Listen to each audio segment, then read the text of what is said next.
Ya, jadi di pertemuan kedua kali ini kita akan membahas mengenai salah satu dari elemen desain grafis yang kemarin udah kita bahas nih.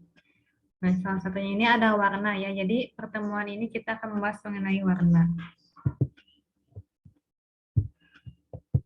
Nah, sebelumnya Ibu akan menyampaikan kompetensi dasar dan juga materi pokok kita pada hari ini. Yang pertama ini dari kompetensi dasarnya ada dua, yang 3.2 mendiskusikan fungsi dan unsur warna CMYK dan juga RGB. Yang kedua ada 4.2 menempatkan berbagai fungsi dan unsur warna CMYK dan juga RGB. Dan juga ada materi pokok yang akan kita bahas. Ini ada 3 poin. Yang pertama ini kita akan membahas mengenai fungsi warna CMYK dan RGB. Yang kedua ini persamaan dan perbedaan warna CMYK dengan RGB. Dan yang ketiga ada kombinasi warna CMYK dengan RGB. Langsung aja kita ke pematerian. Nah, Ibu harap di sini kalian semua mendengarkan dan menyimak dengan baik ya, karena nanti Ibu sekali akan bertanya nih kepada kalian di akhir pematerian ini. Nah, langsung aja di sini yang pertama ini ada fungsi warna CMYK dan RGB. Jadi warna CMYK dan RGB ini adalah merupakan sebuah komponen penting atau dua komponen penting dalam teori warna. Jadi dua komponen ini menjadi penting karena berperan sebagai dasar dalam membentuk-bentuk warna lain gitu. Nah, ada yang tahu nggak kira-kira kenapa pemilihan warna ini penting antara warna CMYK dan RGB ini? Yang tahu boleh raise hand, dan kalau misalkan belum tahu juga boleh di kolom chat belum tahu Bu gitu, ramein kolom chatnya aja gitu. Boleh diramein. Ada yang tahu Izin nggak? menjawab, Bu. Ya, kenapa Rahma? Ya, silahkan. Penting soalnya kalau misalnya RGB, misalnya mau cetak, terus warnanya RGB itu nanti bakalan beda warnanya. Iya. Wah, ini padahal belum Ibu jelasin ke ininya ya, ke intinya dari pengertiannya, tapi kalian udah bisa sedikit membedakan ya. Benar kata Rahma tadi, kenapa pemilihan warna CMYK dan RGB ini penting, karena seorang desainer ketika membuat sebuah desain produk ini harus menentukan nih apakah produk ini akan dicetak apa ditampilkan dalam media visual. Nah, benar kata Rahmat tadi, kalau misalkan karena CMYK dan RGB ini tentunya memiliki hasil yang berbeda ketika dicetak atau ditampilkan dalam sebuah media gitu. Nah, lanjut. Nah, ini ada pengertian dari CMYK dan RGB. Nah, jadi warna CMYK ini merupakan singkatan dari nama-nama warna. Ada 4 warna nih, dari cyan, magenta, yellow, dan black. Jadi atau dari Indonesia mah kita bisa bilang cyan itu warna biru ya, magenta ini lebih ke merah muda atau pink gitu. Dan yellow ini kuning. Nah, kan hitam ini black gitu. Nah, penggunaan warna CMYK ini seringkali digunakan untuk percetakan. Nah, kalian suka lihat kan di, misalkan yang punya printer di rumahnya nih, di tintanya tuh cuma ada 4 warna. Kenapa 4 warna? Karena itu kan buat dicetak. Jadi memakai warna yang emang dasar itu, yang menjadi warna primer dari yang bisa kita cetak gitu. Selanjutnya warna RGB nih. Jadi RGB ini juga sama gitu. Masih kepanjangan dari warna-warna lain juga, ada red, green, dan blue, atau merah, hijau, dan juga biru. Jadi warna ini lebih menghasilkan cerah daripada warna CMYK yang cenderung pucat gitu. Warna RGB ini cocok digunakan untuk presentasi visual di monitor kayak ini misalnya. Nah, selanjutnya ini ada persamaan dan perbedaan warna CMYK dan juga RGB nih. Persamaannya yang pertama ini. Jadi warna CMYK dan RGB ini sama-sama warna dasar ya, warna primer dari sebuah warna gitu. Sedangkan perbedaannya ini dari segi RGB ini dari yang pertama tuh warnanya ya RGB itu ada merah, hijau, dan biru, sedangkan CMYK itu ada cyan, magenta, yellow, dan juga hitam. Gitu. Dan yang kedua ini dari RGB sendiri warna primer yang digunakan pada monitor. Ini warna primer yang digunakan untuk ditampilkan pada sebuah layar monitor gitu. Sedangkan CMYK ini digunakan pada media cetak seperti tadi yang sebelumnya udah Ibu katakan, digunakan dalam mesin percetakan kayak printer mencetak sebuah produk desain grafis gitu dalam bentuk fisik. Dan yang ketiga ini kalau RGB ini kalau warnanya dicampurin warna merah, biru, dan hijau ini bakal menghasilkan warna putih. Sedangkan kalau CMYK ini kalau dicampur semuanya itu akan menghasilkan warna hitam. Nah, ini ada contohnya nih. Ada yang bisa sebutin nggak mana yang warna magenta, cyan, sama yang lainnya? Ada yang bisa nyebutin nggak? Saya bisa, Bu. Ya, silakan Alifa. Yang Ibu tunjuk yang warna merah pink ke ini magenta. Terus kalau yang luarnya ini, nah yang itu namanya cyan. Lalu kalau yang kiri bulatan ini namanya yellow. Terus kalau yang di dalamnya ada red, blue, sama black. Iya, betul sekali ya. Jadi benar yang dikatakan oleh Alifa tadi ya, hebat ya. Udah pada tahu nih warna-warna nih. Nah, di sini juga kalian bisa ngebedain ya yang CMK dan RGB ini nih. RGB ini cenderung lebih ke pucat nih warnanya tuh. Bahkan campuran dari warnanya juga kan tadi RGB itu kalau misalkan dicampurin itu bakal menghasilkan warna putih nih. Yang tengah ini campuran dari ketiga warna ini. Sedangkan yang CMK ini cenderung lebih tebal gitu ya warnanya. Nah, kalau dicampurkan semuanya akan menghasilkan warna hitam seperti tadi. Nah, ini ada sebuah studi kasus nih. Kalau misalkan ada yang tahu jawabannya, boleh langsung open mic, dan kalau misalkan yang enggak juga enggak apa-apa ya. Yang gimana kalau kita misalkan sudah terlanjur mencetak desain kita dengan warna RGB? Ada yang tahu?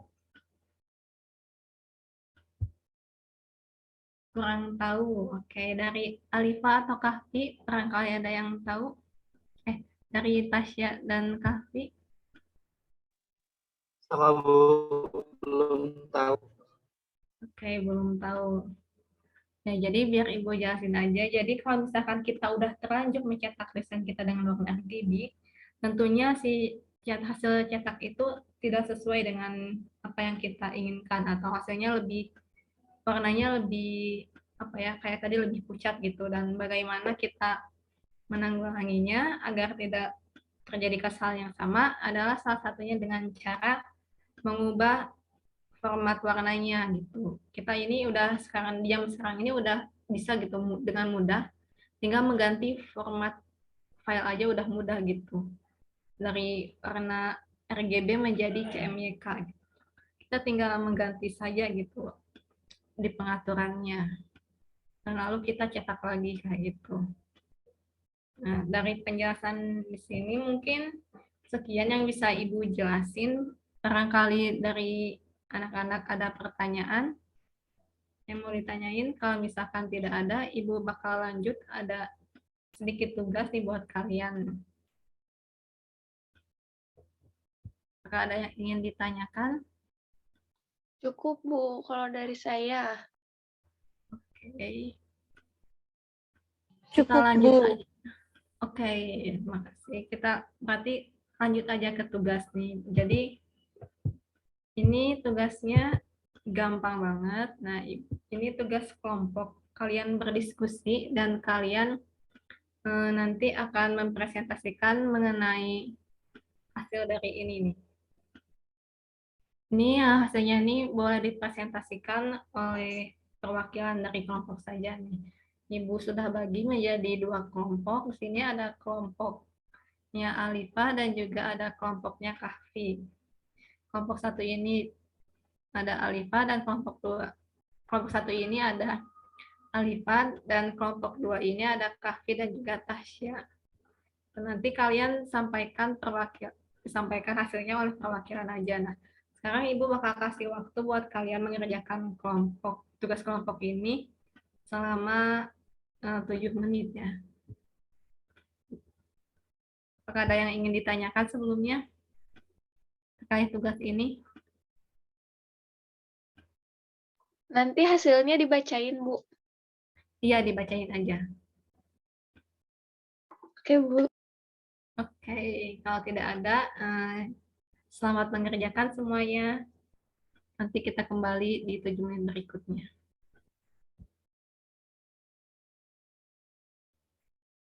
Oke. Gimana ini tugasnya udah pada selesai? Mau kelompok mana dulu nih yang mau nyampein hasilnya? Ada relawan? Kelompok siapa Boleh atau dari ya, bagaimana? dari kelompok saya dulu, boleh nggak, Bu? Oh, boleh banget, sok silakan. Kahfi ya, kelompok 2. Iya. Nah, jadi untuk beberapa warna dan juga karakter gitu ya, Bu, dan juga simbol. Yang pertama itu ada warna kuning yang menyimbolkan atau mengartikan seperti misalnya ada kecerahan, kehidupan, dan juga kegembiraan. Yang kedua ada warna biru.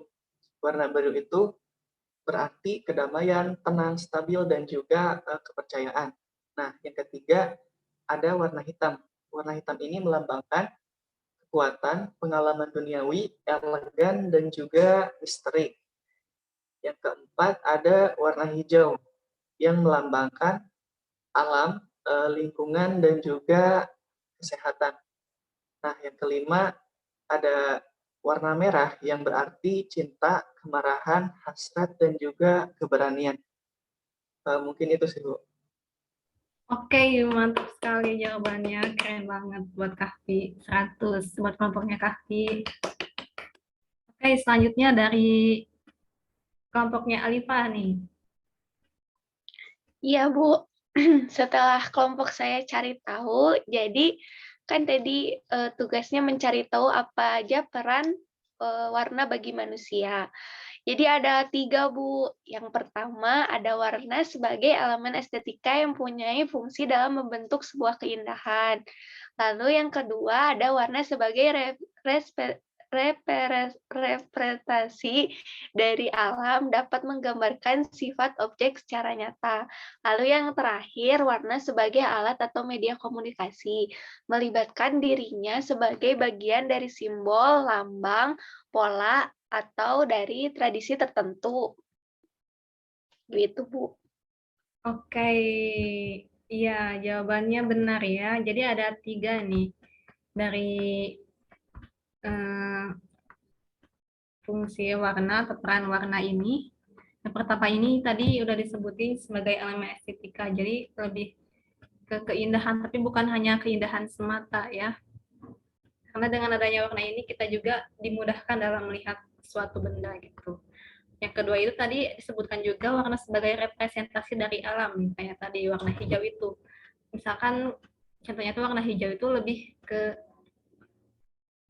alam gitu, kayak rumput, pohon, tumbuhan kayak gitu. Nah, kalau misalkan warna biru itu lebih ke laut, kayak langit kayak gitu. Itu contohnya warna sebagai representasi dari alam. Nah, kalau warna sebagai alat sarana atau media komunikasi ini seperti tadi ya, sebagai simbol gitu.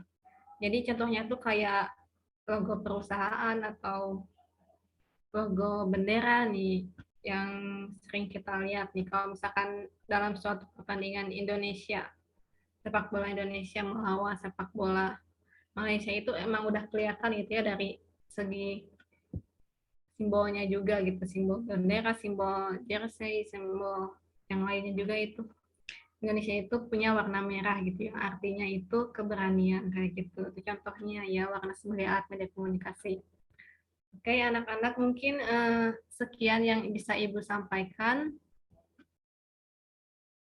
pada pertemuan kali ini. Semoga kalian bisa lebih eksplor lagi ke depannya. Ya, mungkin dicukupkan untuk hari ini.